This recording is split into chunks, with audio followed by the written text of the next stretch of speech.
si Ricky Hermosilla po. Nag-a-apply po ako maging isang scholarship para po sa pag-aaral ko. Wala din po kaming pera para po sa iwas gastusin po sa loob ng bahay. Yung tatay ko po ay wala din pong trabaho. Yung nanay ko din po ay wala din pong trabaho. Minsan po humingi po lang kami ng pagkain sa kapitbahay para po may laman lang po yung tiyan namin. Sa isang linggo po, minsan 2 beses lang po kami nakain. Ito po yung nanay ko. Loka ma.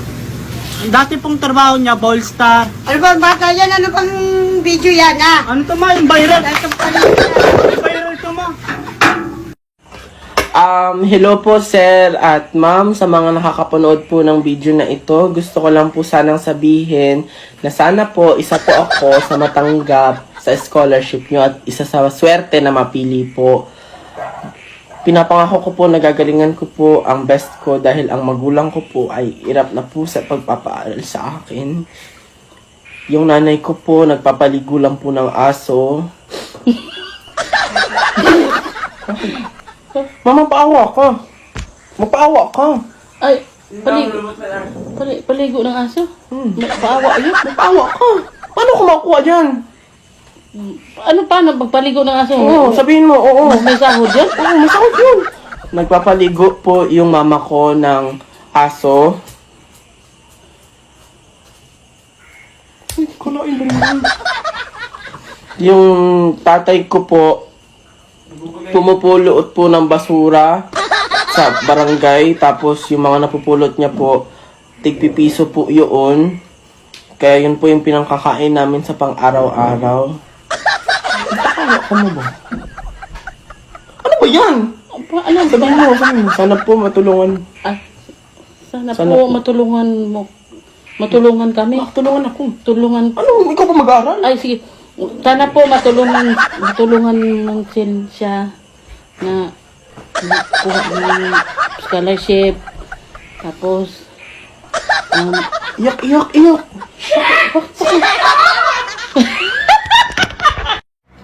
Hi, I'm Danica Ocampo. I am 26 years old and I am a licensed physical therapist from Cebu, Philippines. And I am applying for a scholarship for the University of Australia. And I think that I am deserving for a scholarship because I take inspiration from my family. This is my father. His name is Chidor Ocampo, and this is my grandmother, Dorothy Castañeda. And I want this scholarship so that I can help my family, and I take inspiration from them, especially from my father who is now mute, and he can... Ano ba yan? Tingin na mo! Muting!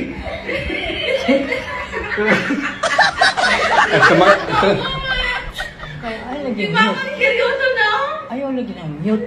Nick, Makilang na lagi daw masulti na ng Hindi na siya kay Oo, malugay tayo sa mut. makasulti ba na siya? Yes, my father who is mute and has trouble speaking. And also my grandmother. My grandmother, she's a very strong woman. She has been through a lot of challenges in life. She is a previous drug addict. Ano ko tawag dyan ate? Drug addict, mami. Nakasurvive ka ba?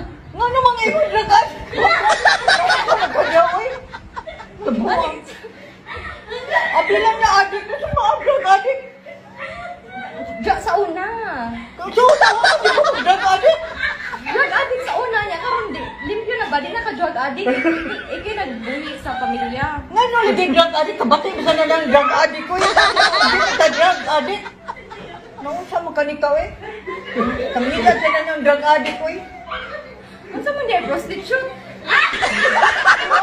Hindi lang nga. Kuhan mo na.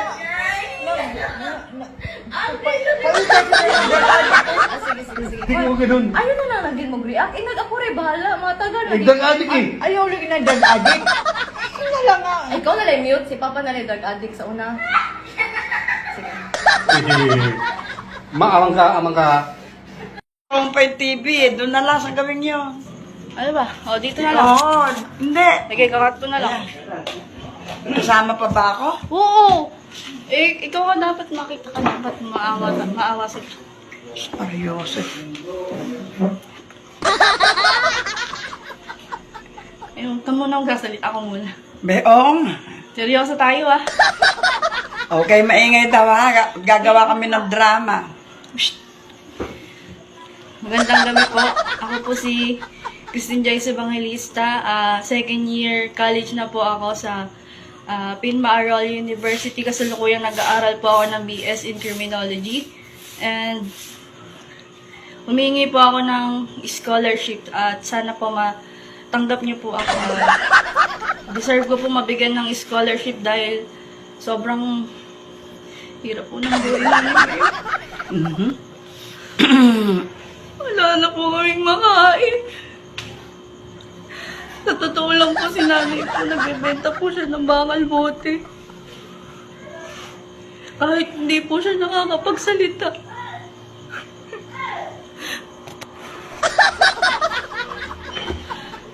Nay, hindi ka nakakapagsalita, di ba? Sabihin mo sa kanila, bigyan niya ako ng scholarship. Nanay, hindi ka nakakapagsalita dapat. Kasi nga, pipi ka. Kakat ko na lang.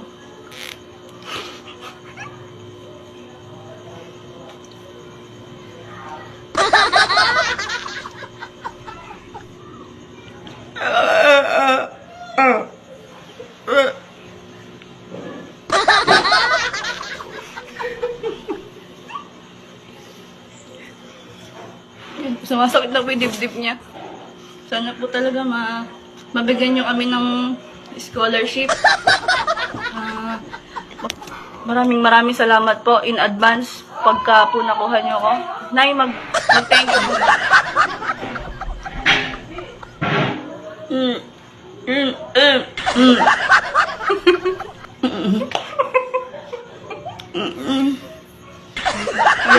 Kaya po siya naging pipe dahil po nagbebenta po siya ng illegal drugs dati.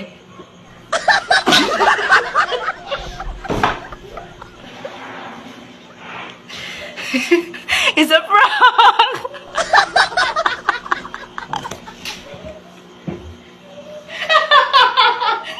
It's a prank! Bakit? Kasi, ang tatay ko po noon ay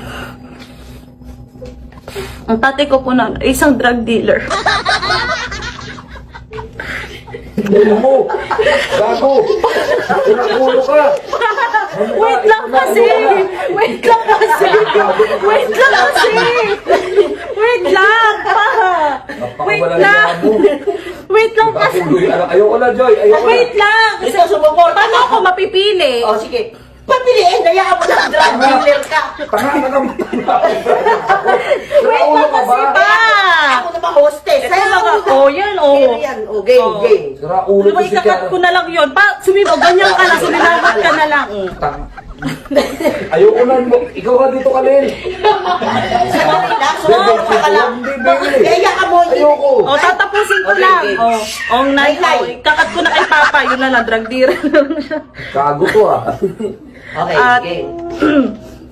ang nanay ko naman po ay dating adik at Insurance to, ate. ano ba? Ang nanay ko naman po ay dating adik at prostitute. Actually, ang tatay ko po ang drug dealer ng nanay ko. Ayoko na! Ayoko na! Marijoy, anong ginagawa ng anak mo? Sira ulo ka! Paano ako mapipili? Nagre-react kayo. Ginawa mo! Kaya mo na huwag ka na pili na scholarship na dapat aralin na lang natin ikaw. Ayoko na po! Tigilan mo yan, puta ka. Prank lang eh. Niwan ako. Ano ba naman tong magulang na to? Hindi naman malalaman yan. Hindi matatanong dyan kung may prank ka o wala. Okay. Sakit ang likod ko di. Usog mo nga, nakatutok sa akin. Oo, mga ano eh. Nakatutok kay Ricky pa sa Kaya akin. nga, huwag kang basta malungkot ka lang. Ang daming ang daming commercial. Okay. Kanya rin ubo-ubo ka, mama. Yan. Huwag kang tatawa. Magandang araw po. Ako po si Pauline Anti de la Cruz. Nakatira po sa Tansa, Cavite. Kasalukuyang nag-aaral sa Cavite State University and I'm taking BS Industrial Engineering. Karapat-dapat po ako maging parte ng inyong scholarship dahil po ang aking tatay po ay isang mekaniko at isang driver. At ang nanay ko po ay isang OFW sa Angola po. At dati po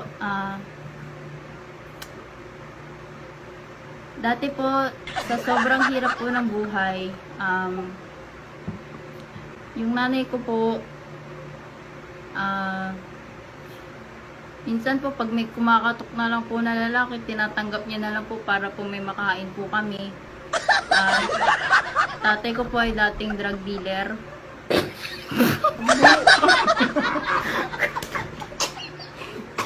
Buang ka naman ganyan.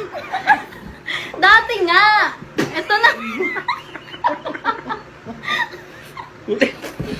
Pas nga eh! Pas! Dapat magkukwento ka ng pas mo. Talaga. Huwag yung drag. Pangit yun. Buang ka dyan. Ano lang? Huwag naman ka magano ng drag. Hindi mo na, huwag ka mo Sabi mo, wala trabaho yung ama mo ngayon. Wala na. Hindi Oh, nga, tama. pas! Ulitin mo. Hoy, hindi naman ganyan. Magsisinungaling pa kayo. Kailangan nga nakakaawa. Kailangan nga yun eh. Okay, ulit na. Tapat ko na. Dati po, sa sobrang hirap po ng buhay, ang tatay ko po ay isang drug dealer.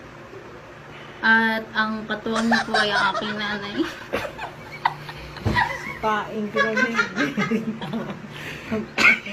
Huwag ka naman ganyan. Kat mo yan, kat mo. Saka yung ganyan. Kat mo. Ano lang, mariwala lang. Hindi? Okay. Sisi. Pas nga, kailangan natin mag-back Kailangan nga, story. ganun talaga yan. Oh. Pas, Ganun nga wait talaga lang yan. kasi, Hindi di pa ako tapos. Ano. Okay. Ulitin ko dati po sa sobrang hirap po ng buhay, para lang po makakain kami, ang tatay ko po ay naging drug dealer at ang katuwang niya po sa buhay ay ang nanay ko, naging pusher na rin po. At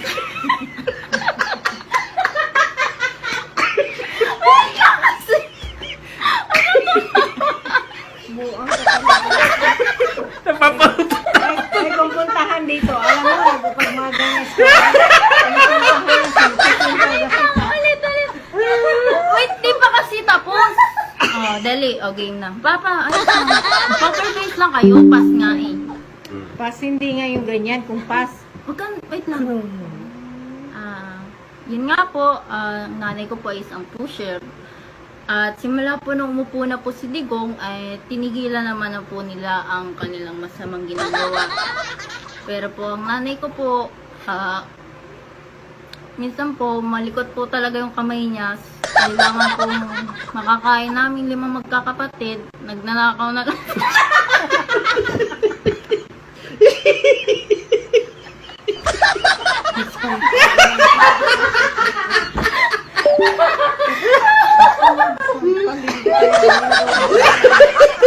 Kala. Eh, ano nga magandang pipi na lang yan. Pipi na lang. Pipi. Pipi na lang. Ganyan. Backstory nga eh. Tama na. Tama na nga. Ayoko na.